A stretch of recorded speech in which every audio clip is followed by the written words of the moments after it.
Welcome back to the History of Early Western Civilization. This is Professor Allen, and here is Lecture Day 18, which is going to be particularly short, only one video. And so here we are with Roman culture. So we left off last time with Octavian becoming the first emperor of Rome. And when he did so, he started enacting many reforms, first of which had to do with cleaning up the city of Rome. And he likes to quote that he found Rome a city of bricks and left it a city of marble. Okay?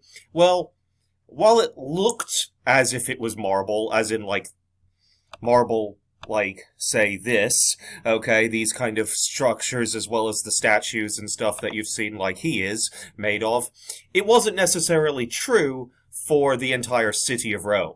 Okay? It was actually not true for the majority of the city. In fact, they used a type of limestone known as travertina, which looks almost identical to marble, but it is slightly different in, composition and minerals and stuff like that. And it's limestone, so it kind of, erodes a little bit easier with water and stuff like that. Okay? But, it was cheaper than actual marble, okay, and easier to work with. And so that's why they used it. But it got the job done or in his opinion, it got the job done because instead of the city being mostly wood and brick, he coated it with he had his engineers and his builders as well as everybody else in the city start rebuilding the city out of this travertina. And even though it wasn't always the interior of the building that was the travertina or marble looking structure, at least the exterior was, okay, on the external. So it kind of made it look prettier from the outside, but many of the buildings on the inside were wood and brick. And then sometimes they even coated the inside of the buildings, and it was just like the structural supports were the wood and brick, okay, and that everything seen by by people inside the building or outside the building was coated with this travertina kind of stone on the outside. So, made the city look prettier. He also, as we said last time, capped the building height at 6 stories in the city of Rome, which was a big deal at that time. We've talked about it before, and I've not really been able to show you images of it because they really don't exist. This is actually a very good example of a medieval period building that is still around in modern day. And as you can see, the first level, it gets a little bit bigger as you get to the second one. And as you get to the third one, it's a little bit bigger. And if it would have kept on going, it would have kept on doing that, as you see. In Rome, it was even more dominant than this, or predominant than this, where it would actually lean out even further in some cases. It got to the point where, say, these two very thin streets, right? This is almost a very thin street. Not a car wouldn't be able to go down this. It's obviously a pedestrian street still today. And so if this building and this building were constantly getting wider, by the time they got to the 5th, 6th, definitely the 7th or 8th story, they were basically touching at that point. And so they were no longer really streets in Rome during the Roman period and end of the Republic, but in fact now basically tunnels constantly. And so Octavian absolutely hated that, or Augustus when he becomes known as Augustus. And we'll talk more about that in Lecture 19. But, he decided, no, that's not going to happen. And the reason they did that, as I've said before, some of it is because they would have, little holes on the sides of the buildings here, because that would be where the bathroom was. The bathroom and the urinal or whatever would be off, and it would just kind of drip down the side of the building or fall onto the street. Pretty gross. But that's what they constantly did for upper levels. But another reasoning for it, as you can kind of see, there's a lot of good structural supports on the side, and that's another reason, and especially why they did it during the medieval period, let alone during the Roman period, okay? And so it basically just getting bigger and wider as it goes up was a natural thing for the Romans to do. And so this really kind of brings you to the Roman culture aspect in general. So let's talk a little bit about Roman culture. Obviously, we've got a Roman bath here, and I'm going to come back to this picture here. We've got some Roman coins, or two sides of a coin here. We've got a golden eagle, and we'll talk about that, especially in the next lecture. And then we've got obviously statues and stuff. And actually, I took a picture similar to this one, if not this one, in England, because some of the Roman baths are still around. Some of the Roman structures still exist today, not just in Italy and in the city of Rome, but throughout all of the former republic/imperial areas. And so some of the buildings and structures still exist. So let's talk a little bit more about some of the culture in general. So let's first start off with Roman roads and architecture. There's a quote that is common at this time by many historians, as well as earlier on during the Roman period as well, and later, that all roads lead to Rome. Okay, you may have heard of that before. Okay, it's not necessarily always one attributed to ancient Rome, but it definitely was true. Because as you look here, not these blue ones, because those aren't roads; those were just typical sea travel routes, okay? The routes that ships would go on, okay? But they would, of course, diverse at times. But you can see these kind of brownish lines throughout all of the Republic, or the Empire later on, as it becomes known as. And so we end up having basically all of those are the major roads. Now, it's not every single road, right? There's going to be tons and tons and tons of tiny ones. But those are the major, basically their versions of the interstate, okay? They were constantly making roads out of concrete or gravel. Yes, they had concrete. In fact, Roman concrete is better than our modern-day present concrete. Boy, do I wish they had Roman concrete in Louisiana today, because we'd have a lot less potholes. And the reasons are the following. Roman concrete lasted centuries. This is a modern-day picture. These are stones, obviously, but in some cases there are Roman roads just as good as this that are coated in the concrete that they made. And I've got a couple picture right here. That's one basically of stones and some of the concrete and stuff like that, all holding it together. But modern concrete today only lasts about 50 years at most before it starts degrading and getting old over time and just starts like breaking apart, okay, from impact or from just weathering in general, from just the weather elements and stuff like that. It just does not hold together well over time, okay? It's pretty strong, but over time it does break. And so 50 years at most, give or take. Roman concrete, again, lasted centuries, meaning hundreds of years Roman concrete lasted. They built some of these roads and Roman concrete structures in, over 2,000 years ago now, okay? And some of them still last perfectly fine. Some of them obviously have become weathered and used over and over again, and whether it's modern vehicles driving over them or just thousands of years or the past couple thousand years of people walking on them and stuff like that, or just weather degrading them. So yes, some of it has broken apart. But, for the most part, Roman concrete just lasts much longer than our modern concrete. And it's taken a very long time for historians and chemical engineers, etc., of the modern period to figure out what was in the Roman concrete that made it work so well. And the reason is because of volcanic ash. They used volcanic ash from volcanoes, obviously, and mixed it with this seawater. And it was actually seawater. They would actually take seawater or salt water and mix it together. And interestingly, Roman concrete actually gets harder over time, as opposed to kind of more brittle and breaks like our concrete does. But it gets harder and better, Roman concrete, than it's first made. And then it also we found out that it gets harder underwater over time. And we'll actually remember the port of Ostia? The port of Ostia that we talked about, that Julius Caesar wanted to create on the edge of the Tiber River, on the edge of the Adriatic/Mediterranean Sea right here.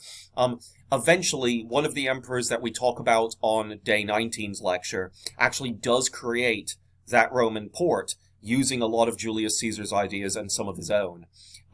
And there's a giant seawall made, okay? A giant seawall, like a big wall of concrete to protect ships that are in the harbor. And it's made with Roman concrete, and it's underwater. And it was made underwater. Like, they put wood down to hold it together in, like, big, boxes and stuff to make the stilts and stuff for it. But then they basically, once it hardened originally and wasn't just, mush, they removed those wooden planks and holding things, and the concrete starts getting harder and harder over time to make it even better. And so things like that are just absolutely amazing, and it's taken hundreds of years to figure out why it worked that way. And now finally, in the past about couple decades, we finally figured it out, and have done enough scientific analysis on it and stuff.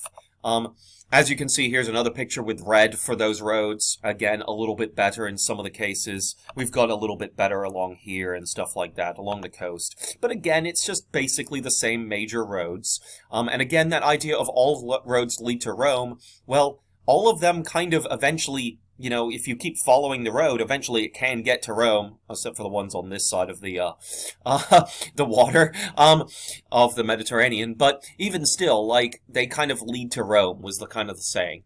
Another thing about Roman roads is they were built as straight as possible, okay? As straight as possible. They wanted to cut through things as opposed to going around. If they got to a hill, they just build over it. Okay, as opposed to going round it. If they got to a mountain pass or something, or they try to get to a mountain pass as opposed to going up and over the more difficult parts of the mountain and stuff, they try to find a pass. And they'd also go around, like, over rivers with bridges and things like that. They'd go straight, if possible, okay? They were also usually built on higher ground, so that when water and stuff impacted them, they from rain and stuff, the water would run off towards other sides, as well as they were kind of built with a bit of a curve. You can kind of almost see on this one, as it goes further out, it kind of starts having a curve. You can kind of see a bit better in this one here, that it's a bit curved here, and it goes down, and they kind of have like this basically almost gutter system along the edge. And it's very simple. Roads today are built like that as well, okay? You might not necessarily see it. It's a very slight curve where the middle of the road is kind of humped upwards as opposed to the rest of the sides. And it's so water rushes off the road and just doesn't stand in big puddles in the middle. Now, of course, in these little cracks in the rocks, now there's going to be puddles, right? But that wouldn't, they'd usually put gravel or something around it. And so the roads didn't wash away from storms and things like that, and didn't have to be rebuilt. And again, by using concrete and stone, as opposed to just having a dirt road, the road's not going to go away over time easily, okay? Especially not with their concrete. They connected towns and cities across all of Europe, and in fact, over time, as we've seen, many of these cities actually last today, okay? On your map quiz, a couple of you have sent in the modern names for a couple of the cities, which is fine. I'd prefer the other ones in certain cases. There are certain cases I'm fine with the one, like saying Rome for the one that I put. A couple of you have put Roma, which is fine. Okay, that doesn't matter. But there's a couple that are more ancient names that I prefer. Okay, so on some of them I do take off if you don't give me the ancient one, and that's in the little map thing that I sent you all. But some of the cities last today. Rome, of course, does. We've got, of course, London, built eventually by some of the first emperors of Rome when they take over Britain, which was originally Oceanus and then became Britannia as the province of Britannia.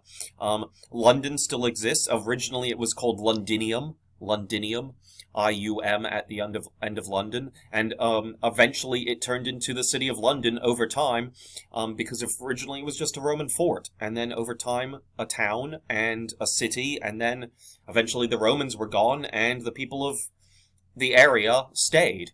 And so we've got Paris, Vienna, out in Austria out here. Budapest also in that same area out here, okay, in this portion of Eastern Europe. And so those kind of cities were built originally by the Romans. They might have had different names, but over time they have become the cities that last today and are capital cities of most of these countries because they were the biggest cities at the time. Let's move on a little bit, though. Roman roads and architecture in general continuing. Roman architecture, let's talk a little bit about that. They had massive construction projects, and a lot of their construction projects using either just stonework or their concrete were extremely solid, okay, despite being 2,000 years ago, okay? They had tall bridges across river valleys, okay? Like, this is an aqueduct, but they also could have used it as a bridge possibly as well in some cases over this river. But not only just a river. As you can see, it kind of gets higher on this side here. And again, on this side, it's going to get higher. That would have been a river valley, okay? Kind of like a canyon or a river valley. They would have built bridges like this across. In this case, it's an aqueduct. So let's talk about what an aqueduct is. An aqueduct is basically a pipe system, okay, or a water system. And they actually carried water to towns from either lakes, rivers, as well as mountains and springs and things like that in higher elevation places, okay? And even though it looks as is flat, it actually had a slight angle, depending if it was going that direction, the water was trying to go that direction to go to the city or town, or this direction, it would have been angled at like a slight angle, okay? Very minute, just so that the water would travel in the correct direction. Some of them are still used today to bring water from certain places. Now, of course, some of them have been updated with more modern pipes and stuff inside it, as opposed to the lead pipes and lead lining that some of these used. Or even just a stone lining, okay, that was used back then. And so, big issue with that. But that's really cool that they still work. And again, they would sometimes be they would go all the way up to a mountain, where there was a little spring, or the water from the during the springtime and during the summer and stuff with the melting snow would end up getting the snow basically into the top of the aqueduct, and the aqueduct would eventually travel it to the cities. Interestingly, Romans had working water, okay? They actually had flowing water up to, like, basically their versions of sinks and things, up to the third floor. Third floor plumbing, okay? Without having to have, like, heavy water pressure and things like that with pumps and stuff that we have today. They had their own versions, as well as just because of the way the aqueducts and then big giant cisterns that were giant buildings filled with water, kind of like water towers, but not on stilts, around the city and stuff like that, around the cities and towns. But up to the third floor for water was flowing. Worked perfectly fine. Basilicas, big giant judicial and business used buildings. You can kind of see one here. Different types of buildings and different kind of forums and things like that being used. But businesses and as well as judicial, like courthouses, were basilicas. Temples, obviously for religious purposes. Amphitheaters for plays and other kind of things like that we've talked about, including the Colosseum, which we'll talk about in a moment. Hippodromes, which is this right here. Chariot races, right? Big, long thing that they would end up lining up all their chariots here, which were, horse-drawn, two-wheeled chariots, and they would drive off this way, and they would race each other. And during these chariot races, they got extremely intense. Sometimes the chariot riders would be trying to use a stick or something to hit something, like get a ring or something on them. Sometimes it was just a race to see who was fastest, as well as trying to get the ring, and sometimes it was just fastest. Sometimes the chariots and the charioteers, the people driving them, would try to purposely ram into another charioteer and their other chariot opponents to knock them out of the race, or even use the whips that they were supposed to be using on their own horses and trying to whip their opponent in the face or something like that to knock them off their horse. Extremely intense. This one right here is called the Circus Maximus. in the city of Rome itself, the Circus Maximus. And as you can see, this multi-level stadium-style seating could hold 150,000 people in it. 150,000 people. As well as it was 1,900 feet long. 1,900 feet long. These things are giant. These things are bigger than the Superdome and stuff like that, okay? And many of our big giant football stadiums. Yes, it helps that it's oval as opposed to just round, but that definitely helps. But just incredible that they used things like this. And that's what a hippodrome is a chariot racing one. And it wasn't just the Circus Maximus that was the specific one built in the city of Rome, but also they had many others in other cities. And some of them even still last today. And then we get to baths. Let's talk a little bit about some baths. Okay, so here is a picture of a Roman bath, or an artistic picture. And interestingly, each of these different rooms had different jobs, obviously, okay? And of course you had bathrooms, the lavatories, and then you had the big giant yard or pool here, and this would sometimes be a yard, where it was an exercise yard, like a courtyard, but sometimes they would also have ones like that, similar to this. And this is actually from the city of Bath in England, in southern England. I went there and took a picture similar to this one. I don't remember if I got this one from the internet or actually took this one myself. I took so many on that trip, and some of them came out and some of them didn't. Most of these baths are created from natural hot springs, okay, in some cases, but not all. In that case, it was a natural hot spring in the city of Bath, and that's what it's called, the city of Bath in England today, because it became popular due to the Roman baths that were there.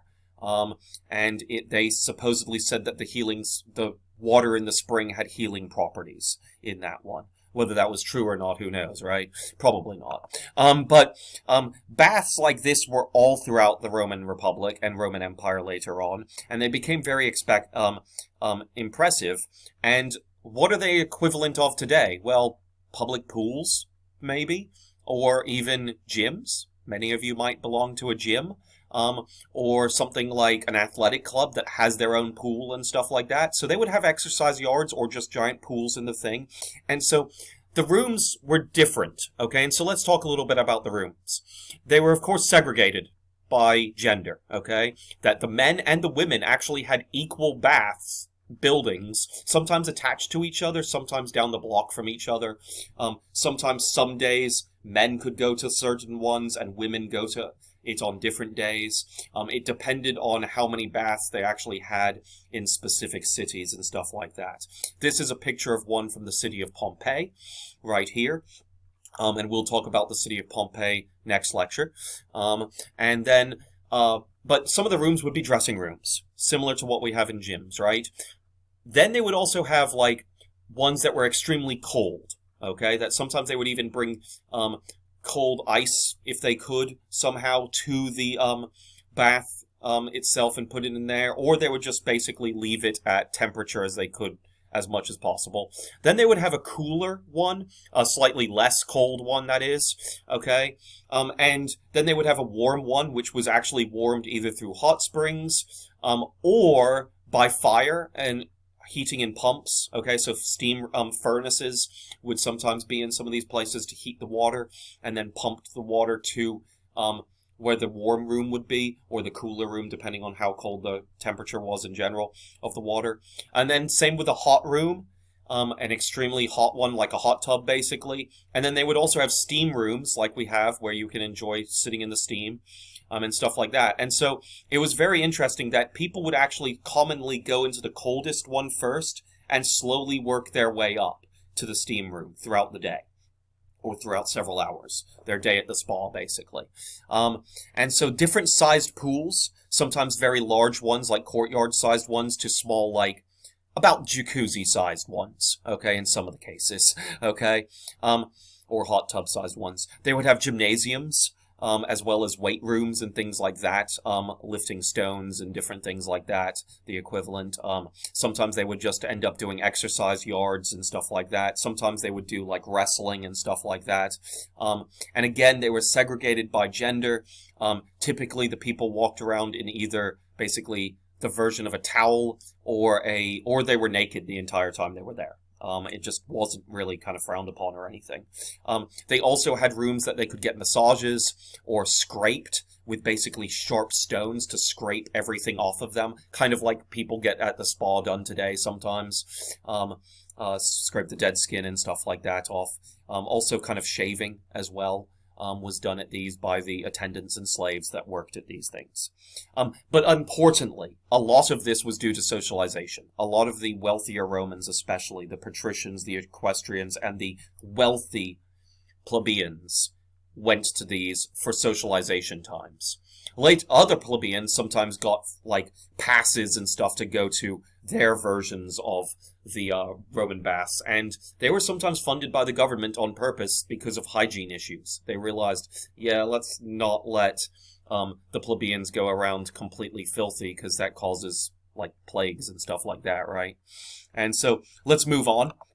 The Flavian Amphitheater, we're going to talk about this again in next lecture very quickly because one of the emperors that builds it we'll talk about next time.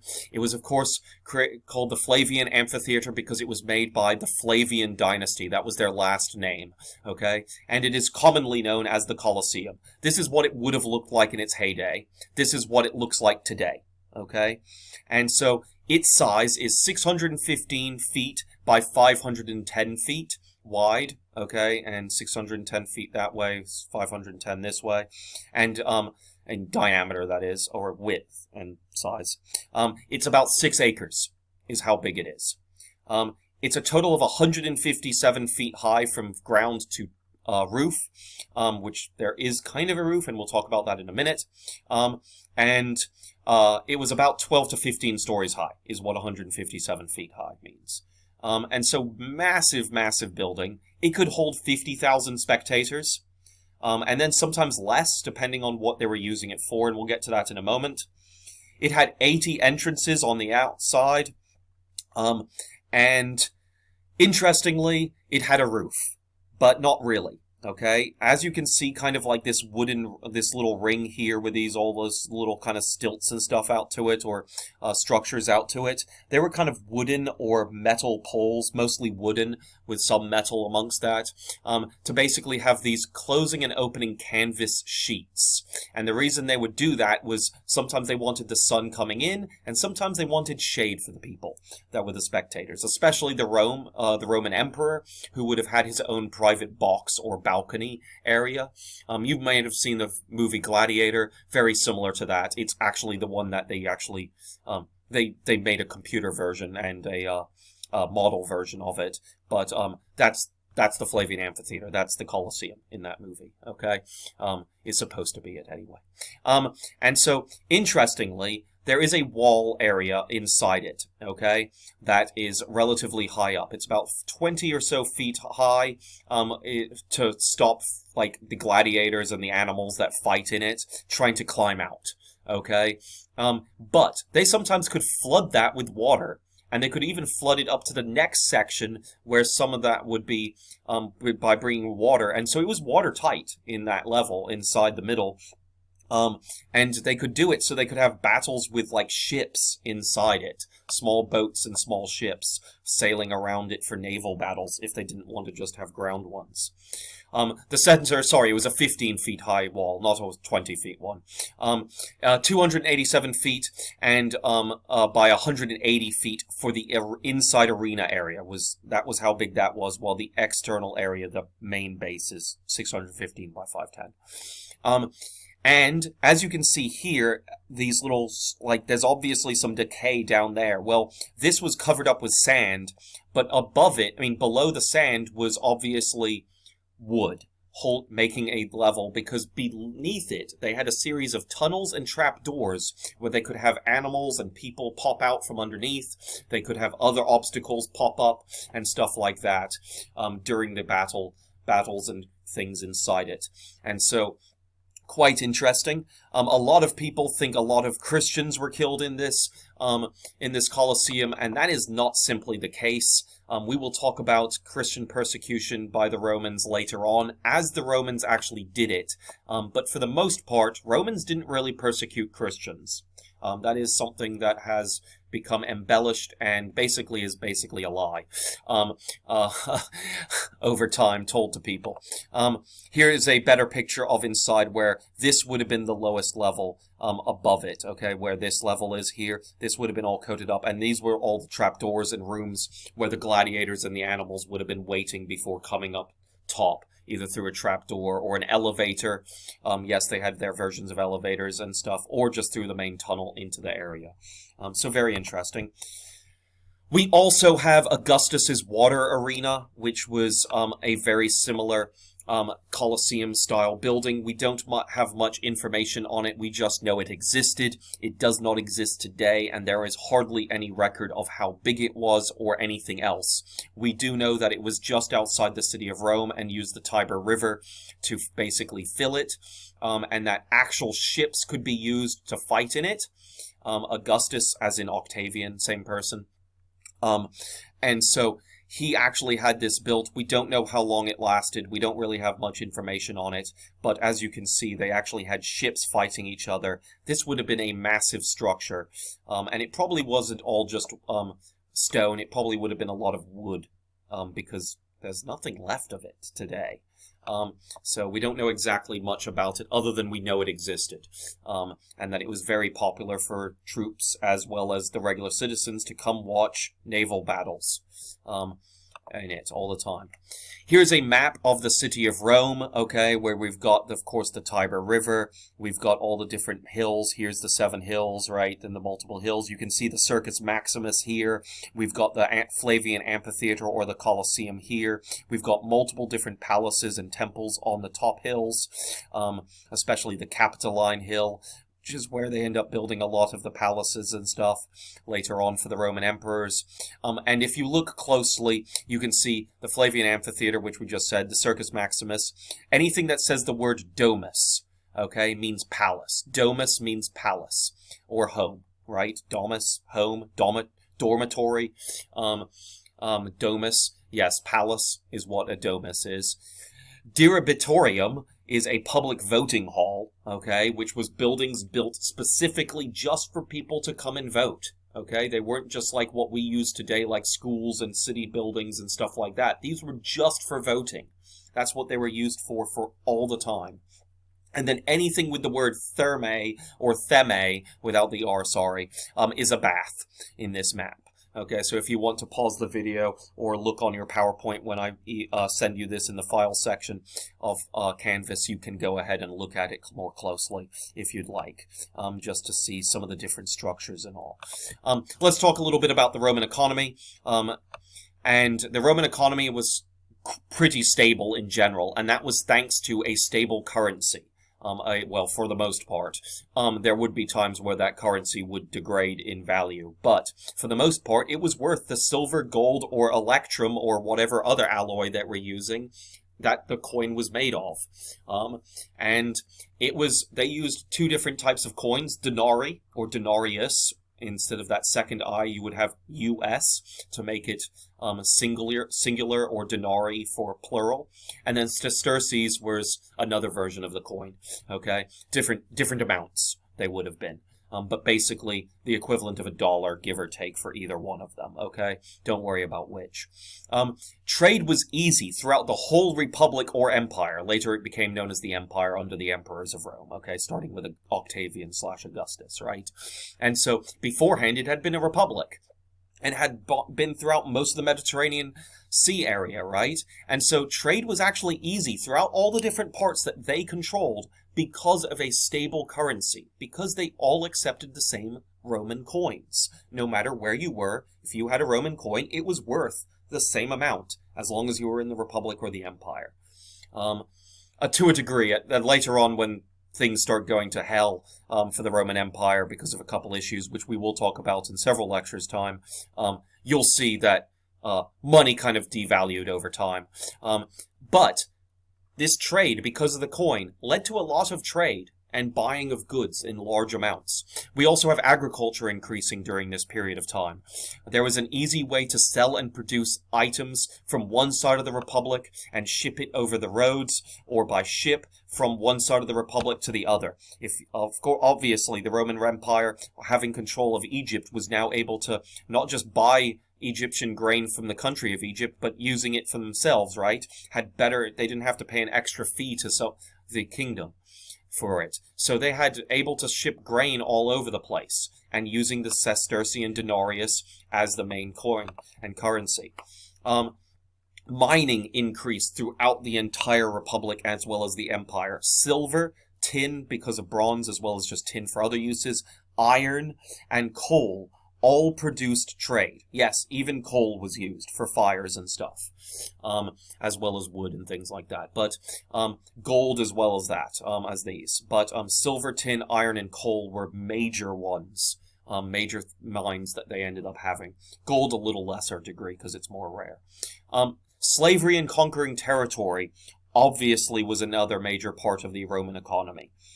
We kind of hinted on that in the past, that constant expansion meant more slaves, which caused problems over time, right?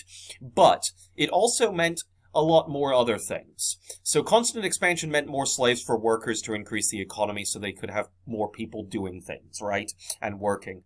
And not having to pay wages, basically, for that, for those workers, which unfortunately is a problem at times for some business owners, right? But in general, it's a good thing because then those workers can actually afford items and buy things. So that's always good there. But this also meant, this expanding conquering territory also meant that the Republic, and definitely the Empire when they expand a whole lot more, constantly had new and larger markets for goods to sell, as well as goods from those territories that they conquered to sell at other places. And this new territory that they constantly conquered were new provinces. They just kept on making them new provinces and had the trade throughout all of those new provinces with no big trade barriers of kingdoms saying, oh no, you have to give us so much for a treaty and stuff like that. And then the Roman economy just grows because of this constant expansion. When the empire stops expanding, there's going to be a lot of problems. People are going to start wanting to demand cheaper workers, and people are just going to say no. And that's because they don't have slaves. They don't have new territories to constantly expand into, and it causes a lot of problems later on when the empire stops expanding. Moving on, Roman religion. Religion was extremely, extremely important to the Romans. Jupiter, of course, was their version of Zeus and was the king of the gods. Juno, Mars, Neptune, Venus, Vesta. Venus was the goddess of love. Mars, the god of war. Neptune, the god of the sea. Juno, one of the other ones that I think was basically Hera and married to Jupiter. Vesta was the goddess of the hearth or the home. And on a day-to-day basis, they believed the gods controlled their lives. And the people did, that is. And each god had a special festival day, and it was usually a public holiday. Every single god had one. And they had just as many gods as the Greeks did. In fact, almost every single Greek god had a Roman equivalent. And temples dedicated to each god constantly, such as this one, which was sometimes dedicated to all of them. Similar design and triangle-shaped roof, and then sometimes an altar. So this one kind of has this big round area because it's got all of the gods later on in this back area. But they would constantly have square ones like this with the triangular roof. And an altar inside, dedicated to one god, and statues to one god. They constantly also, the regular people had constantly had small little shrines in their homes, where each house had a small shrine, where they had tiny little statuettes of their household gods, usually former family members that they prayed to, or family ones such as Vesta and maybe other gods that they specifically liked more than the others. They thought that these little shrines protected the house and the family, and that the past dead relatives of theirs would also be looking over the family as well. Of course, they had priests known as pontifex. The chief priest in the city of Rome was the Pontifex Maximus, almost their version of the Pope, basically. And then the Vestal Virgins were priestesses that helped the Pontifex Maximus with the wills and things like that, which we've talked about in the past. Law.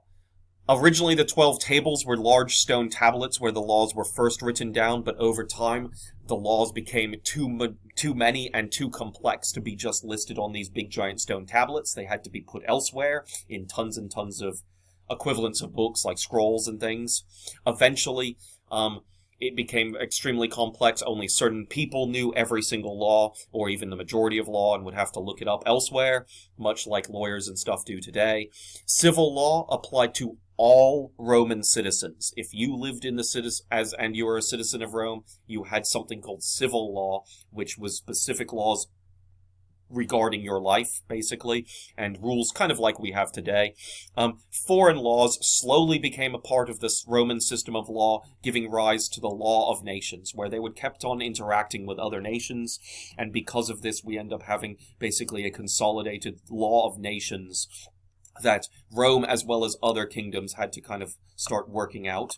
This also includes an idea that a person was innocent until proven guilty during this time. That's something that we have in this country, for the most part. Maybe some people judge a person and say that they're guilty without any proof, but until they're proven guilty, okay, with a court of law, they are innocent until proven guilty. And that is something the Romans started because of this law of nations that eventually became part of their civil law. This idea of innocent until proven guilty declined after the empire fell, because eventually we do have the fall of the Roman Empire, which we'll cover in several lectures' time. And, however, even though the idea of innocent until proven guilty fell away during the chaos and stuff in the kingdoms that came up after the Roman Empire, but eventually it came back, especially in our country. And our founding fathers knew about Roman law, and so definitely wanted it to be part of that. Roman numerals, very quickly, last thing I want to talk about today. Roman numerals, the Roman number system. As you can see, there's examples here. I, okay, capital I equals 1. 2 I's next to each other, 2. 3 I's equals 3. I and V is 4, and the reason why is because V is 5, and then you've got 1 minus 5 equals 4, right? And if it's a number before, okay, a smaller number before, that means it's an amount less. If it's a number after, in the case of 6, V plus 1 is 6, right? 5 plus 1 is 6. V11 is 7. V11 is 8, okay? 111, sorry, it's 3 ones. IX, okay, or 1x, right? It's 1 before x. What's x? X is 10, so this would be 9, right? And so that's 1 through 10. You've got 50 is L. C is 100. Kind of brings us up to the word century. Century for 100, pretty easy. Or cent. 100 pennies are in a cent, in a dollar, right, for cent. D is 500. M is 1,000, which kind of brings us to millennium, M for 1,000, okay, pretty easy to remember. And then here's some examples here. So C plus D is D is 500, right? So C is 100 minus D, so 400, right? 3 C's is 300, 2 C's is 200, 3 X's, triple X is 30, XL, 40, because L is 50. L, then an X, is 60. You can look at this, help you work it out for your quiz. I would prefer you not to use the internet, but use this picture instead for your quiz when I have a couple Roman numeral questions for you on it. And last, here we are. Next time, the sex, drugs, and rock and roll of the Roman Empire lecture that I love to give every semester for this class. We're going to talk about these 4 emperors and so many more. We're going to talk about the Pax Romana, which means the Roman peace. We're going to talk about the loss of some eagles. We'll talk about those eagles next time and what those eagles are. We're going to talk about how a Roman emperor attacks a god or orders his army to attack a god. We're going to talk about this horse. from a movie, but it's a Roman emperor and his horse. It's an important horse. We're going to talk about the Year of the Four Emperors, which involves this emperor specifically at the end of it. And we're also going to talk about an explosive natural disaster, which involves this. We're also going to talk about this right here and a giant dirt ramp built up next to it. And here's a picture of Patrick Stewart with hair from a Roman movie, miniseries, that is about this period of time. And so the first few emperors of the Roman Empire we will talk about next time, about 7 to 10 of them next time. So next time it's going to be slightly longer of a lecture to make up for this one being short. But it's a very fun lecture, very interesting, bit R-rated in parts, so warning you now for parts of some of the stories. I'll try to PG it as much as possible, but some of the stories are quite interesting. And it just shows you crazy people during crazy times. And so, talk to you next time.